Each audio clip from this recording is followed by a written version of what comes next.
You're listening to the Tip In Maple Leafs podcast with your hosts, Chad and Dale.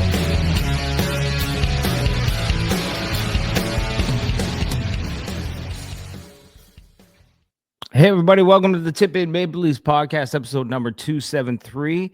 I'm Chad. I'm Dale. And the Leafs just beat the Ottawa Senators to take a 2-0 lead. First time that's happened in 20 years. It's never happened before. And did they say ever or? Well, I mean, they've had 2-0 lead, but this core has never had a 2-0 lead in a series. This core has never had a 2-0 lead in a series ever. And they got it tonight. Max Domi with the big OT winner. They did it, baby. And it almost slipped away just like that. But I just want to reference first time. Yeah, you got the hat on. First time on the pod tonight, and the fucking hoodie and the hoodie too. So I don't have anything on. It's all good. It's all good, man. It's all good. I'm 2-0 with the hoodie, the hat, first time with the hat. Anyway, look, dude. Okay, so hang on. Just the first time the Leafs have never had a 2-0 series lead in this era, like in the Matthews Marner era. They said at the end of the broadcast when Max Domi scored, they're like, the first time since Ty Domi was a Leaf, the Leafs have a 2-0 lead in a playoff series. Well, they never led on the Sens 2-0. When's the last time they led 2-0 ever? Ever? Yeah, they swept the Sens. When? Like one of the 4 years they played them, they swept them. Okay, fair. So it's been a long time. Yeah, it's been a long time. But this core has never had a 2-0 lead. Okay, fair. And yeah, no on anybody. Boston, no. Tampa, whoever. Florida, and they've had their chances. Like they've won a few first games. Sure. They won a big one against Tampa. They won a big one against Boston, but then they followed it up. And let's face it, tonight, they not looking good. Not looking good. That second and third period, I'm sorry, dog shit. They are luck. But here's what I love about this. Okay, first of all, I'm just gonna say real tight. I don't think either one of us or anybody was expecting a carbon copy of game one. No, that was game one was game one. We're not going to see that again. Real tight. I don't love it as tight as this. I would love to see just game one all over again, but we all knew that was like an anomaly. Real tight, right?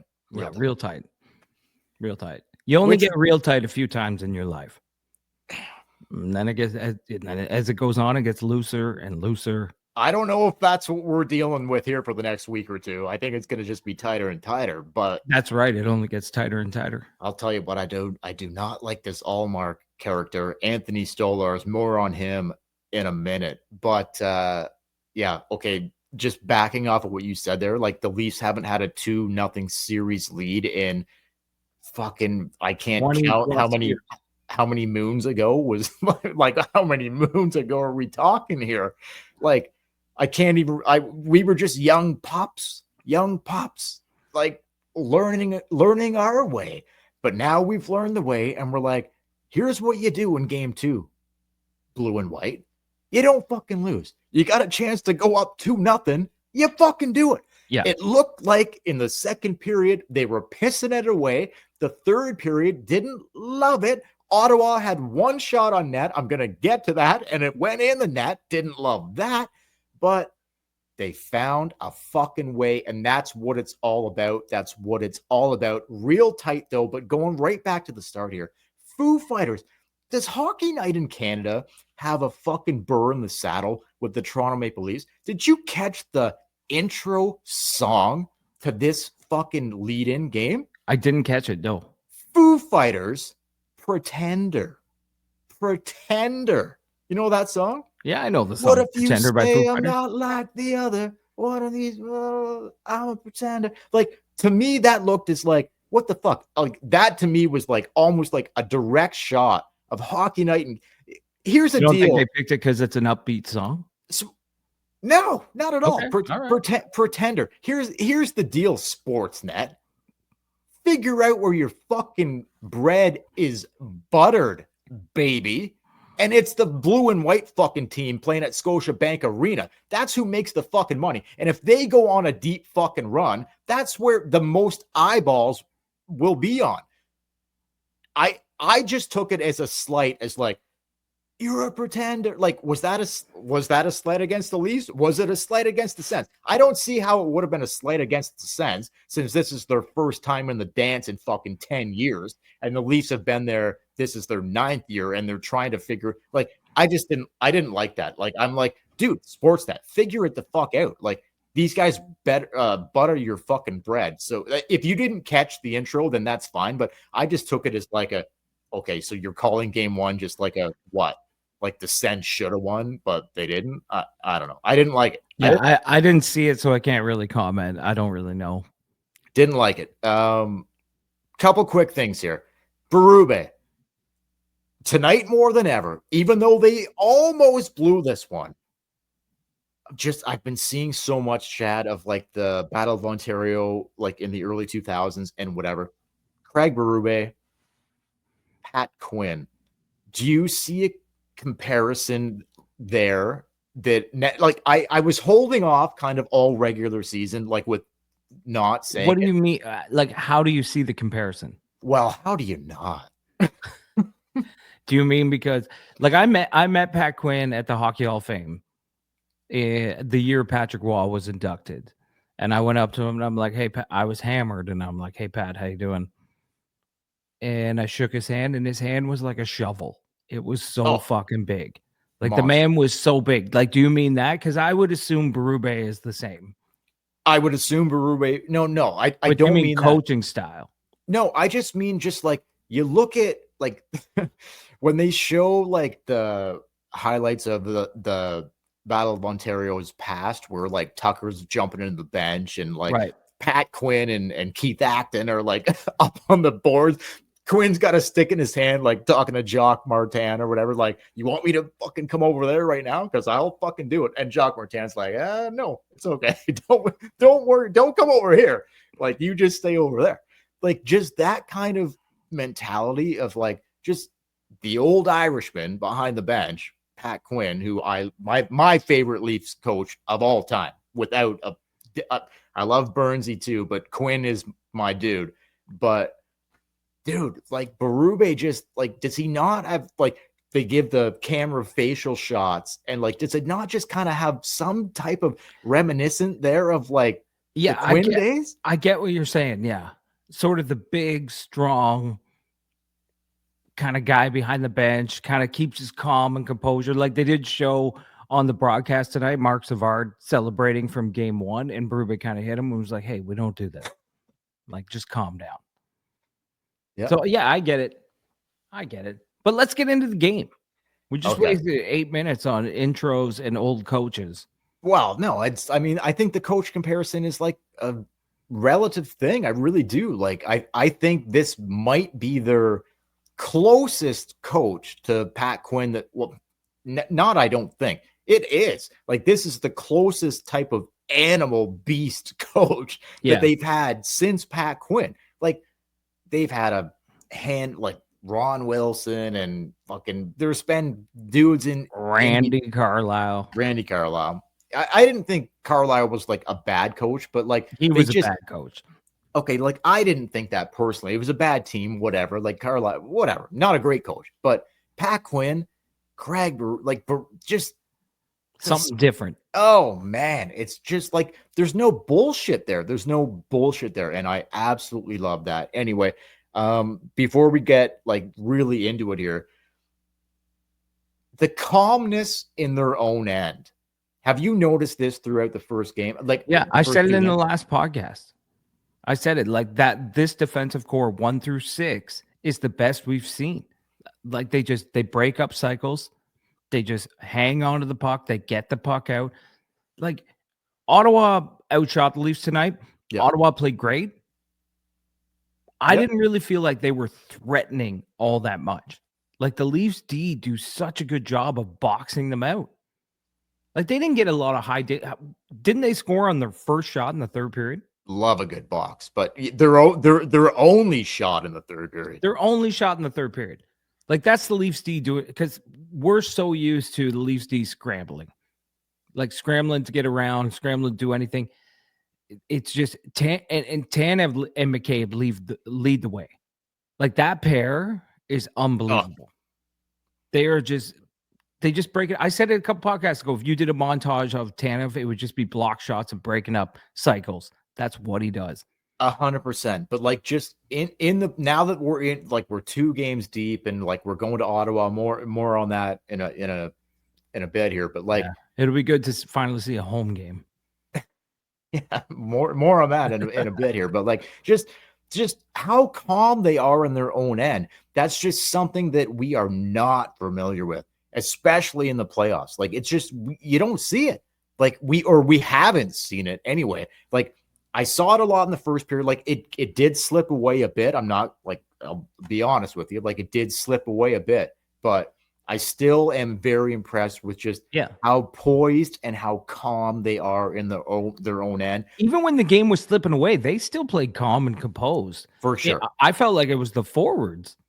Like, did you not feel like the forwards just kind of went to sleep? A little bit, yes. I don't think I'm like I'm bad not gonna breakouts, bad dump-ins, bad like just couldn't get anything going. But the Leafs D stayed stable throughout the whole game. Yep. They did their job. Like little touch pass here and there, whatever. Or if there's trouble, ship it out, whatever. They do it all the time. So like I love to see it. Love to see it. They won a lot of draws, winning. They won a ton of draws. I think that was key tonight. They won a ton of draws. But before I go to maybe the breakdown, like, do you want to talk about 34 before I do the breakdown, or do you want to talk about 34 after I do the breakdown? Look, you were texting me during the game, and you made a good point. You were like, watch the Edmonton game last night. They're down 4-0. Connor McDavid puts the team on his back, basically by himself, brings it back to 5-5 at that point. 29 was pretty good too, but yes. 29 was good, but McDavid was amazing. And you're like, when are we going to see that out of 34? And they still lost. Yeah, by the way. How a knuckle puck goes right into the middle of the net. I don't know. We're not an Oilers podcast, but I'll just say this. Like, that was brutal. That was a brutal goal. Absolutely brutal.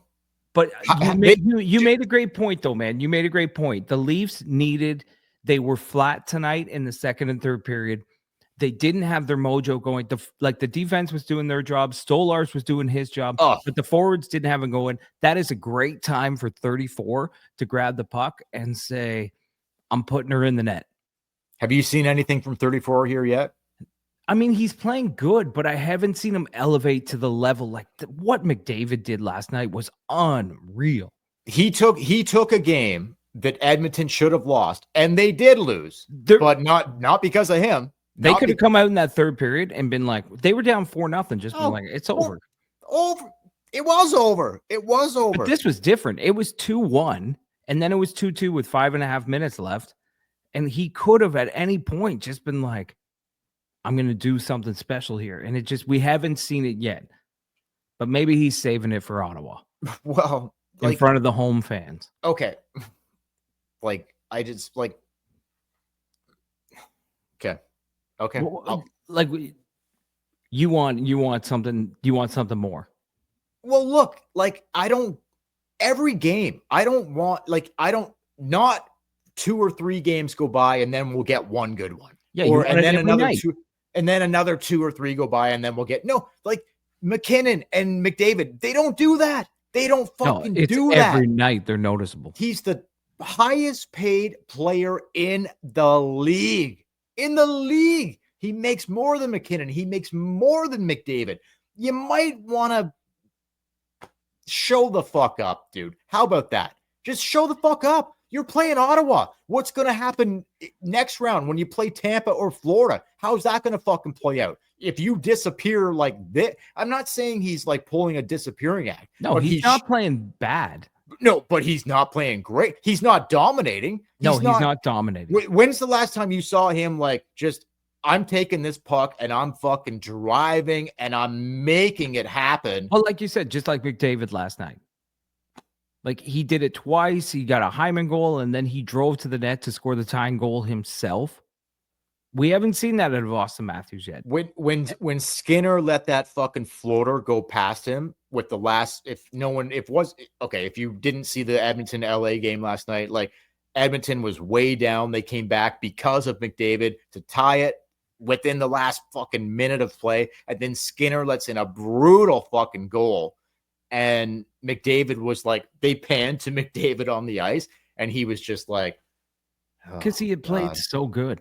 Yeah, like all-time classic comeback, and then just their goaltender lets in an absolute shit show, and it's fucking over for Edmonton. Anyway, whatever. I don't know what. Okay, so like Mitch hits the post early here. Okay, could have been 1-0 real early. Mitch Buchanan didn't happen. But anyway, Allmark pulls a bullshit equipment issue to try to calm things down. That's how I saw that. I don't know what you saw there, but like it looked like he was talking about the goldfish in the bowl, and like that's like Ted Lasso shit, right? Like he's talking like before the game, Allmark was like, to me, way too nonchalant. I thought Allmark was way too nonchalant. Like, get a little pissed that you played like shit in the first game, not like it's just a Ted Lasso. Guess what happened to Ted Lasso?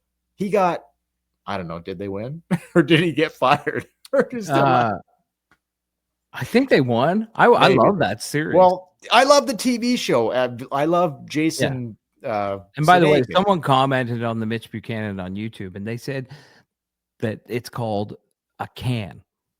Oh, that's not right. That can't. Well, he's like, I'm pretty sure it's called a can. No, that's absolutely. It's just right. A floater device. How would that person? It's a can. A can. Well, maybe he's a lifeguard somewhere. I don't know. Okay, maybe true. Okay, well, we'll take it. There was a bunch of floating cans in Baywatch for sure. We know that. But anyway, look, 100% there was. Whatever. Just the Allmark thing where he goes to the bench and he's like looking at the refs. He's like trying to like get his ties down. To me, that was like he saw them getting heavily outplayed early, and he's like, whoa. Yeah, he wanted to calm the game down. Yeah. Everyone saw that. Yeah. Craig Berube looked like he was going to fucking bust a nut on the bench. Yes. Because he's like, can you, like, how long do you need to tie your glove? Get back in the net. Yes. Next face-off, Nylander to Riley. Riley scores his second of the playoffs in 2 games, 1-0 Leafs. Incredible. The first Leafs defenseman to score 2 goals in 2 games to start the playoffs. I think that was the stat, something like that. First Leafs D to score the first 2 games of the playoffs ever in the history of the franchise. Think about that. Salming, like McCabe, Caberlet, like there's been some good fucking dudes back there. Yep. Riley, the first ever one to score in the first 2 games of the playoffs ever. Anyway, they go to the power play, and here we go again. 18 seconds in, Tavares gets his second of the playoffs, 2-0 Leafs, 2-0 Leafs after the first. The power play again, right? Like, I mean, is this not the most insane thing, like, out of everything here? It's just like how bing, bang, boom. It's like, okay, win the draw, pass in the net. Yeah, I mean, their power play has been amazing. But I think the best thing to come of having a power play like this is that I think before the series, Ottawa was coming in like, okay, you know what our game plan is going to be? We are going to rough these guys out of the building or whatever. But now that plants a little seed in the back of their head, like, well, we can't take a penalty because if we take a penalty, these guys are going to score. And it's kind of made the game like a little, I don't know. It's been intense. There's been some scrums and stuff, but even felt it's been a little less crazy. And I think that's because of the Leafs power play. Ottawa would love to get in the Leafs face. They'd love to cross check to the face. They'd love scrums after the whistle, or whatever. But I think they're afraid to take a penalty because this fucking power play is unreal. Oh, of course. Of course, like Green was, I'm sure, preaching to them, like, we cannot take penalties. They're killing us. They're fucking killing us. So on special teams. So after game 1, that's all they said. They're like, we played a great game. We just can't take penalties. Yeah, well, Ottawa thought they were incredible 5-on-5, and like they were decent. I wouldn't say they were like, Yeah, they you still know, lost the game 5 yeah, on 5. sure, sure. Anyway, we go to the second period. Stolarz on Ridley Gregg. Okay. Ridley, let's just take a minute here. Ridley Gregg. This guy loves dishing it out. He loves it. Can't really take it in return. Fuck that guy. Hate him. I can't. He's probably my least favorite senator right now. Ridley And Gregg. he did Fuck his job because him. that's what he wants. Stolarz He wants to be the most hated guy by Leaf fans. Stolarz knocked him around like a little fucking bitch. But he was looking to take a penalty. What? Okay. Well, they both took penalties. I know, but Ridley Gregg was trying to take a penalty. Yes. And what did Stolarz do? He said, "Come at me, bro. Let's see what's up. I know, Come but at if me." you look at it, I mean, he fell on purpose. Like Ridley Gregg fell on purpose. He's trying. You don't think Stolarz has the height and the weight on that dude? I do, but I mean, I'm just saying, like you hating Ridley Gregg is exactly what he wants. Yeah. He Well, wants to be. He wants to be like a Marchand. He wants to be a little rat in the playoffs that Leaf fans hate, and he's doing a great job. But he's not that. He's not.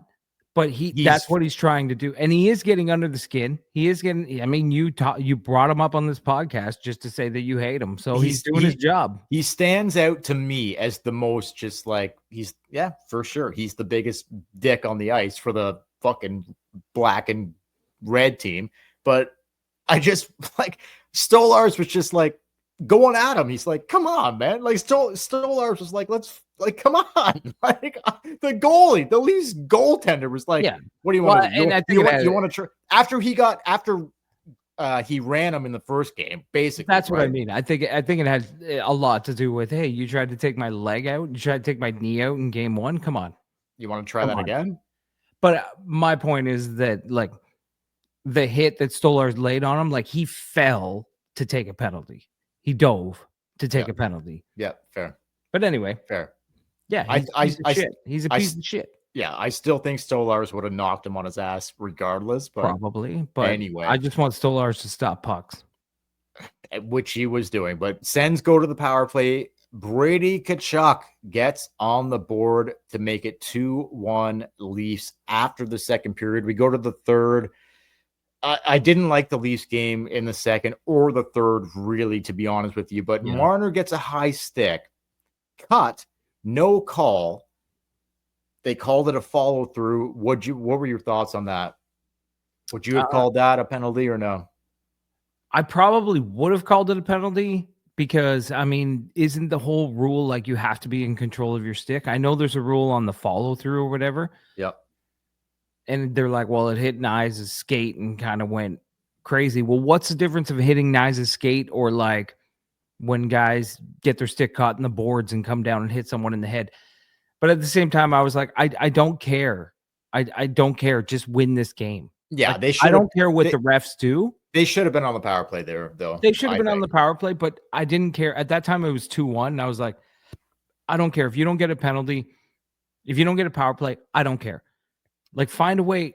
There's going to be so many things. If you're going to go on a long run in the playoffs, man, there's going to be 100 of those calls.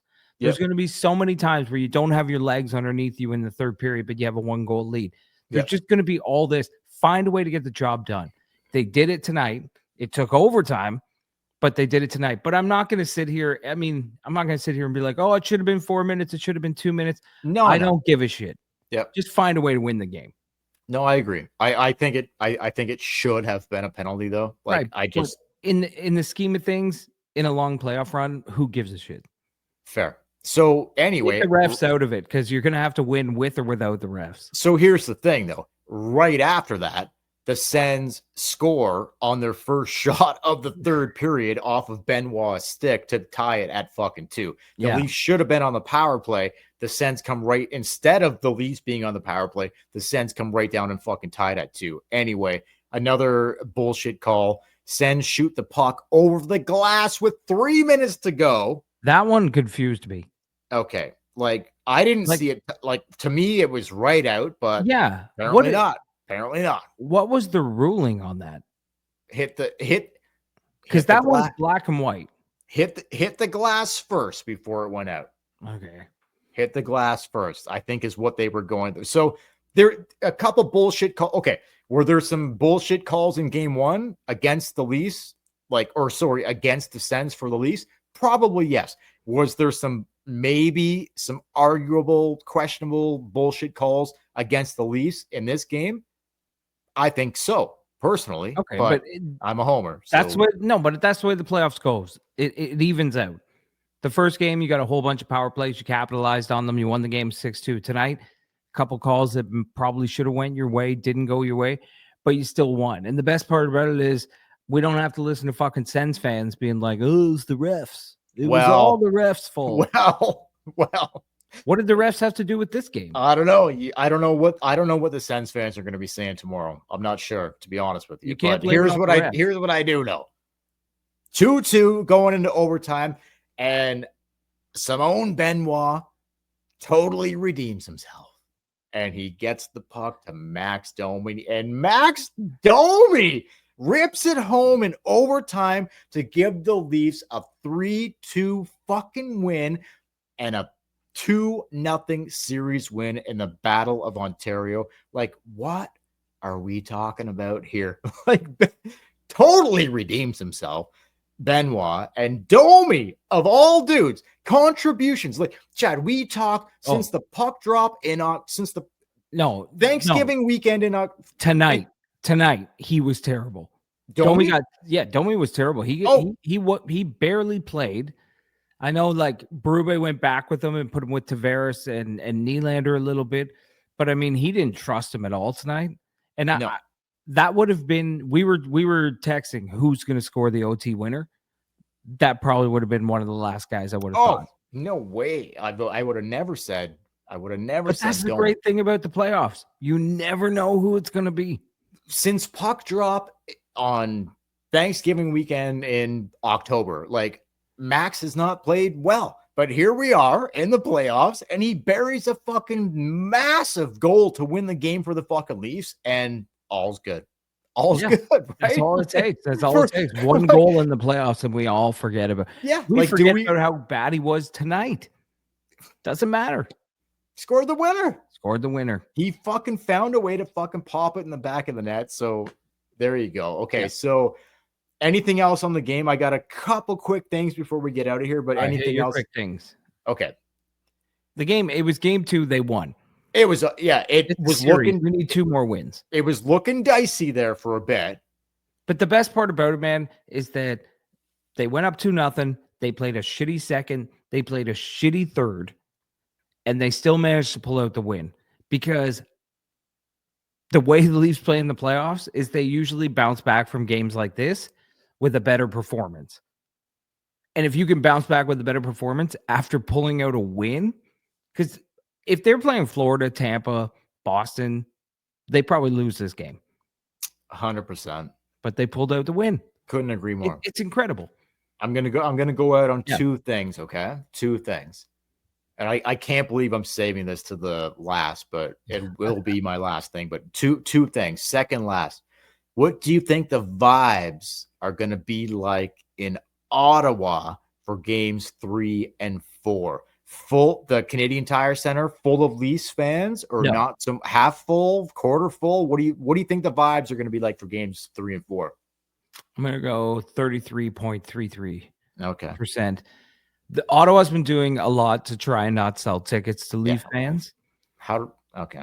But there's going to be a lot of Leaf fans in the building. I was joking that it's going to be a home game. It might feel that way. It doesn't really matter to me. You need 2 more wins to win this series. Mm-hmm. You can do it with 2 games in Ottawa. Why not why not? Let's just do that. Yeah, let's just do that and get it over with. Yeah. But I think there will be a lot of Leaf fans in the building. You just can't stop Toronto. I know I told you this. They were selling to their season ticket holders, and they were putting in blocks on like who they could resell to, and I That's think they were crazy. bringing postal codes into it. That's Like if crazy. you lived in a different postal code, you couldn't buy tickets. How fucked is your team? Like, how fucked is your Well, franchise? How Florida fucked did is it your when Toronto played Florida. When Toronto played Florida in that second round after they beat Tampa, Florida was worried that the building would be full of Leaf fans, and they said like you had to live in Florida to buy tickets. You couldn't buy tickets from Canada. That's brutal. I just think that's brutal. I Like, don't think that should be a thing. Like you shouldn't no, stop whoever buys tickets. fuck no. So It's Ottawa's trying, but I bet there'll be 30% Leaf fans in the building. no, I think it might be closer to 50-50. I Yeah. really do. Like, I think the Leafs fans are gonna show up. Like, they might disguise themselves as Sens fans to begin with, but at the end of the day, it's gonna be go. You're gonna hear "Go So we're Leafs, gonna go." see you with like one of those glasses and mustaches on with a Sens jersey, but then you Oh, get in there and never a Sen. I've never. you rip the mustache off and you rip the Sens jersey off. A Sens jersey will never touch this Okay. body ever. Never. I went ever. back and watched some of the old series on YouTube, the Battle of Ontario in the early 2000s. It was pretty heavy Leaf fans in the buildings in Ottawa. Like 50% Leaf Do you, fans. do you not expect the same? Really? Well, now with I the know they're way trying not to, but it was different back then. There were paper tickets. So like you could get your tickets in your hand and give them to whoever you wanted. Now it's all digital. So Yeah. they kind of can stop it, but we'll see. We'll find out. It'll be 30%. That's my guess. okay. I think higher, but I love it. I love it. I love Last thing, and I don't know how we could do this. I don't know how this is the last. It probably should have been the first thing on the podcast. I don't know how we could not at least talk about this fucking guy. You know who I'm going to talk about. Why don't you just take it away and give me your thoughts on who I'm about to talk about here? There's one guy. He wears 41. That's it. What do you want to say? You tell me. You tell me. You tell me. You tell me. This, But how amazing he is? this fucking guy, dude. How calm. Just no problem. I got okay. Do a couple pucks go past him? Sure. Fluke. Okay, Fluke. but like I don't know. Fluke. The goals that went past him, flukes? I thought so. Like every shot that he should have, or every save he should have made, he fucking like off of Benoit's stick and off a defender, whatever. Yeah, like, and even in the first game, it was a bobble puck and then a bad rebound. Yeah, he hasn't been beaten like Allmark was beaten 6 times, and how Domi beat him in overtime. This guy is lights fucking out, Yeah, dude. man. Anthony Stolarz, lights it's out. 2 games. It's 2 games. Yeah, but Chad, it's not though. There's a larger sample size. There's a larger sample size for him, but in his playoff career with the Leafs, he has 2 games that he's played really well. Now he's going to play. Has he looked any different than he did in the other? The Leafs haven't looked any different. That's the craziest part. They look like they're playing this. They did the exact same thing they've done in the regular season. Get a 2-goal lead and then kind of go to sleep and rely on your goaltender. Yeah, well, yeah, you're not wrong there. So, yeah, I'm not going to get too crazy because they could lose 2 games in Ottawa and then we're tied 2-2 and it'd be a different. I'm happy that they won tonight, but now let's win game 3. Okay, before we go, I think this is a clear cut, maybe a 2-part question, just quickly before we go. This is a no-brainer. Who was the best Leaf on the ice tonight? Stolarz. Okay. Other than the goaltender, who was the best Leaf on the ice? That's a harder question. It's probably like to me, it was probably like the defense. It was probably Tanev. Tanev? Yeah, I agree. I mean, forward wise, they just kind of went to sleep after the first period. They did. Like Tavares was fumbling the puck. Nylander couldn't get anything going. Nick Robertson probably going to be taken out of the lineup after tonight, and David Kampf will make his playoff debut.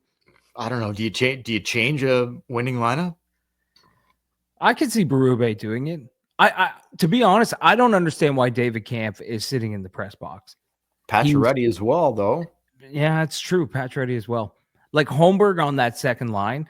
I know he likes him there, but there were a lot of plays that died on his stick tonight. Oh yeah, sure. So we'll see. But yeah, So I think I would give it to Tanev and McCabe. I thought that pairing was amazing. Okay, 100% amazing. But just forget about like forwards, defense, whatever. The best Leaf on the ice tonight was number 41, Anthony Stolarz. This fucking guy. You told me I couldn't say no, that. No. I know. I asked you like to name a forward or like someone other than the goaltender. But Yeah. the truth is he was by a mile outstanding again. So like I don't see him letting up, and that's what makes me feel so positive about this team going forward. I think Stolarz is I don't know what the word is. What's the word? What would be the word? He's calm, cool, and collected. He's ready to go. But anyway, for the Tip In Maple Leafs podcast, don't forget to follow us on social media at the Tip In Maple Leafs podcast. If you're watching us on YouTube, hit like and subscribe. Email us tipinpodcast@gmail.com. And we'll be back after game 3 when the Leafs hopefully take a 3-0 lead. I'm Chad. I'm Dale. We'll see you Thursday night after game 3. Thanks for watching, guys. Thanks for listening. Go Leafs, go. Catch you later.